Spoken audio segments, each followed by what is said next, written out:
Good afternoon, everyone. Gonna have a little bit of fun. We are on Chris's drive home. Funny story before we get started on the announcements and such. This morning, got to use my new smoker. So excited, couldn't wait. Was going to have this wonderful pulled pork all evening. We had people coming over. I was going to celebrate, be excited. And then it stopped working on me. So Clayton, if you're here, I need some troubleshooting. It worked great when I left. I had run it yesterday. Something's wrong. I got the low heat, and it turned itself off. Gotta figure that out. But it was fun.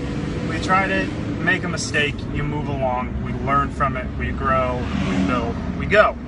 So, now, let's take a gander at some of the announcements we have for today. As for new lists, new products, new freebies, don't have any yet. We're doing the big hangout tonight, 9 p.m. Eastern Daylight Time.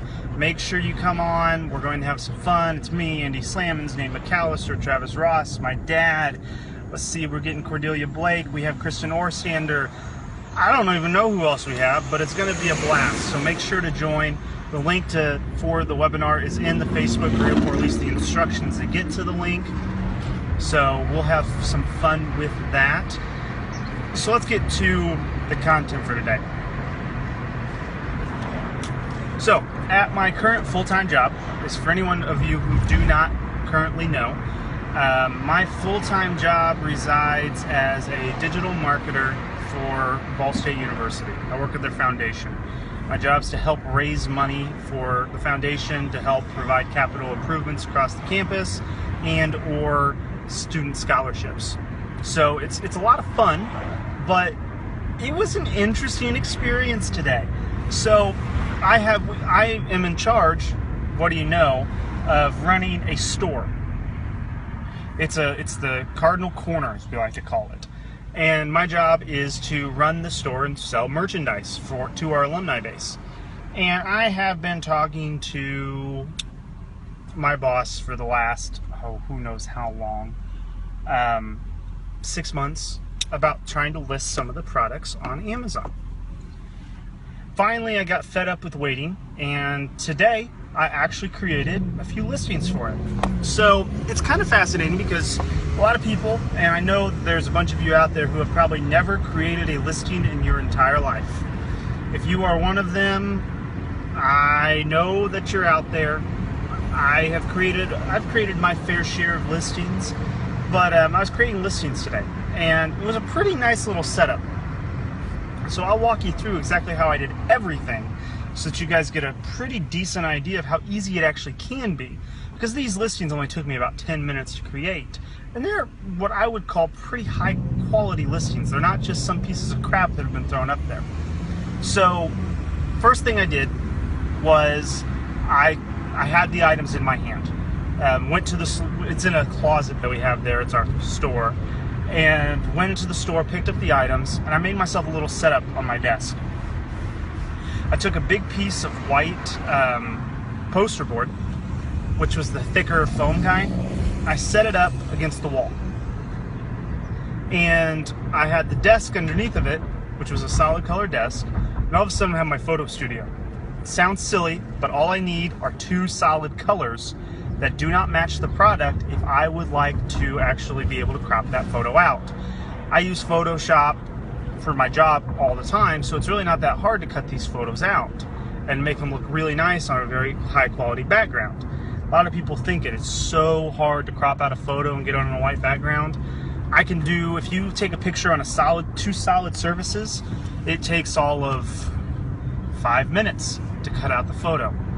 So I took my photos of the items, and I had this knit hat that I was putting together, and had this new flag we were showcasing. Ah, we're falling down. So that was the items we were going with today. A flag and a knit hat. So the flag was actually kind of a fascinating picture. So I did my knit hat, stood it up on my white poster board, the surface of the desk, took the photo, sent that to my email, have the photo for that one. So I have to do some editing to it, but it's not going to be that big of a deal. It's going to be a real quick and easy edit. So I'm happy with that. And then the flag comes along.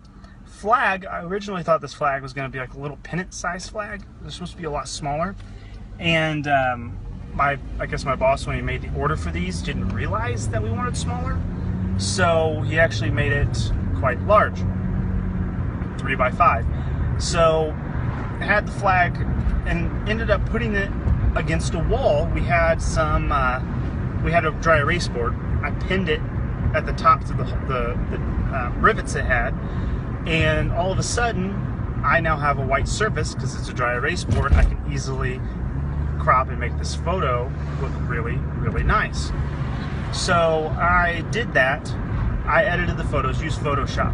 If you use Photoshop and use 2 solid background colors, you could easily highlight the color by using the magic wand. The magic lasso tool is also really, really nice, especially with the high contrasting colors, because you can easily, don't do it motorcycle, you can easily go in and trace around your items. It's going to magnetically stick to it, so you can crop it out. You can cut that, paste it onto an image size that is the right size, and all of a sudden you have high quality images for really a few minutes of work. So did that, and then I got my images done. And I actually had to go through the entire process of setting up an account for the Ball State Alumni Association. So I mean, I literally started from ground zero today.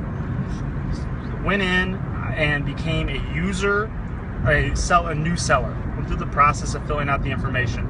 It's actually, from what I remember, quite a bit different. It was real easy from when I actually signed up. It was a piece of cake. You just follow the steps, it asks you, it calls you, you confirm, you're good to go.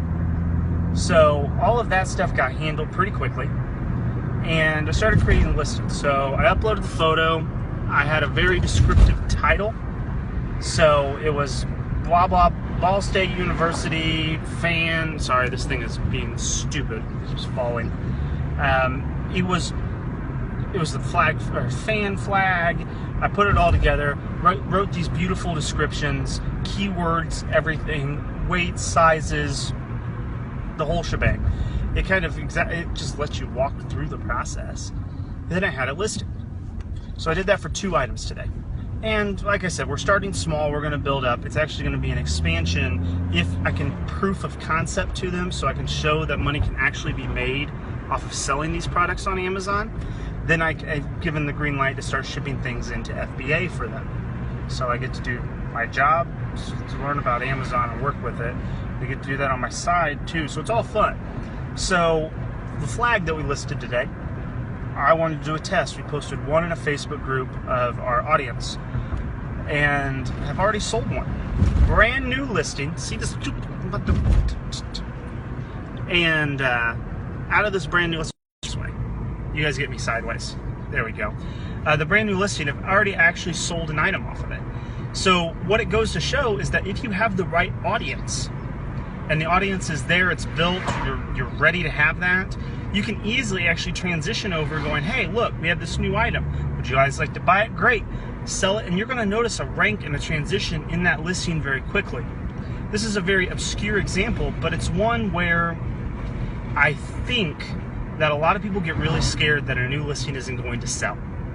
That's the kind of the feedback I've heard from people in general, that overall they are extremely worried that if they take the time to work on something, that their time is going to be wasted and they're not going to be able to profit from that. And creating the listing was a breeze. I mean, I am almost to the point, and I'm not going to do this because I like the model that I have right now set up, but almost to the point where I want to say, okay, screw it. I'm just going to do new product listings and bundles and everything and just sell my own stuff. I'm out of the rat race with everybody else. I'm going to do my own thing. And the more I do my own thing, the more I control it. And I'm starting to realize, like yesterday, like I was telling you, stupid phone. Let me see if this helps. Sorry, it keeps dropping on me. Like I was talking this morning, I was talking about the power of networking. I found out that last night I have an opportunity to take an entire product line to market, and I have the wholesale connection for that. It's already a popular product in Sam's Club, Walmart's, and in like a TJ Maxx. I may have the possibility of helping that product go to market. Should be phenomenal. But that networking would have never happened. You guys may just get cut off here because this phone is driving me up a wall. It's like something got loose and it's bouncing around. But that ability to take that product to market may be my golden ticket for a new revenue source. So we're going to have some fun with it, and we'll see. Maybe I'll document. Oh, that's not tight. There we go. Hold on. Tighten that puppy up. There we go. So that's been one thing that's going on. So let's look at a few other things we have in the works right here at FBA Master. Okay, first of all, are there any questions about the product list creation? I didn't have any fancy software. I did some keyword research. That's a whole nother story. I did that because that's the person I am. I always like to research things, but it's all based upon audience. So how do you make money off that idea? I imagine you have businesses or companies or something around you that have product lines that they sell in store. Wouldn't it be nice if someone would come and be willing to sell it on Amazon for them? Turning it into where you bought it at their cost, be able to ship it in, they make a little less money, but they don't have to do any of the marketing. Could be a possibility for a joint venture and some additional income streams for you. For instance, there may be a bar around town. I've used this example a billion times, but there may be a bar around town. They may have a t-shirt product line. If you can be the person who's selling that online, fantastic. They're going to help them out. They can send people, hey, look, my product's on Amazon. You buy it where they make money, then you make money on top of that making money. You're just being the middleman in the entire process. So let's go another step further here. Okay, big bump. Let's go one step further. Anybody have any questions? Hey, from the UK. I'm getting to a stop sign, so that's why I asked for questions here. And I've had people not complain, but say that they don't like these Facebook videos as much as they like the Periscope videos. And I can understand the dilemma here, okay? Facebook doesn't notify you when I go live, so you're not going to get that that tweet, the Periscope sound. But it's all about where the audience is at. On Periscope, my average audience size watching a Periscope ran around 15 to 30 people. It's because the audience wasn't there. Now that we do it on Facebook Live, I'm averaging between 60 to 90 people live with me, not even watching the replay. So the quality may be a little different. I think Facebook is going to work on this, and we're going to work together to get to a point where this is going to be our platform, because we live in a Facebook-driven community. That's where we are 95% of the time when we're having these conversations. So why not put the video live right there so you guys can stumble upon that? So I also want to get to a point where we go into merch by Amazon. So merch, I applied for the Ball State Alumni Association to get a merch account about 2 months ago. Finally got the acceptance invite, or the acceptance today. So we're golden. We're going to start creating our designs. We're going to start uploading those and getting those sold. So they are loosening up, not loosening up, but they're getting the ability to handle more people. And you got to think that Amazon wants as many t-shirt designs as humanly possible. The market's going to sort out the good ones from the bad ones. It's a bad product, it's not going to get any sales, and then there'll be a point where they're going to have all of the non-selling items be purged. I almost guarantee it. I'd be willing to bet money that that point comes down the road. But the more stuff you get in there, the more products they have, the more on demand they could be printing, the more money they make, the more money we make, we're all happy.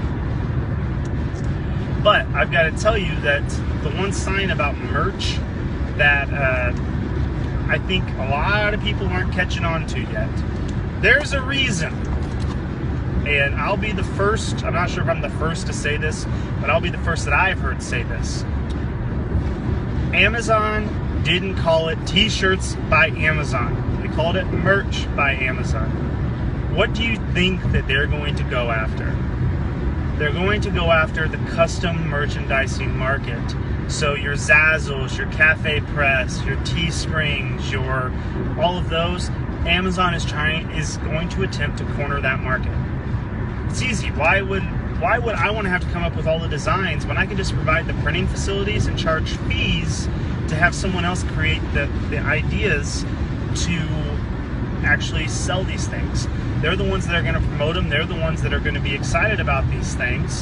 They can put them on websites. They get the prime shipping bit of it. They're on demand. They have no revenue in there or no cost factor to them. But there's a reason it's called merch by Amazon. If you guys want to see where I think Amazon is going to go with this, I would highly consider following Printful. Printful is an on-demand printing solution. Higher price than I know Amazon will be. I know Amazon will be on the lower end of things because they do want to encourage people to be a part of their communities and be a part on their system and then their sandbox. But Printful is going to be the one I think Amazon's not going to mimic, but is going to follow along with the way they're doing it.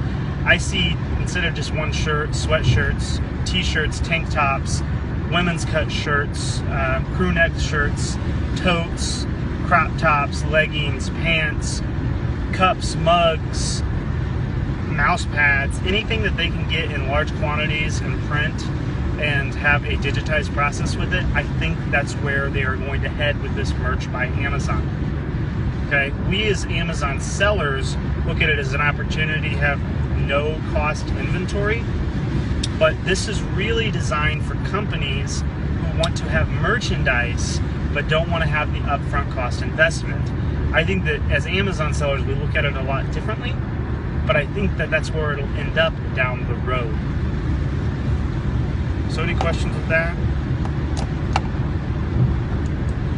My prediction. I'm not sure if it's going to be right or not, but that would be my prediction.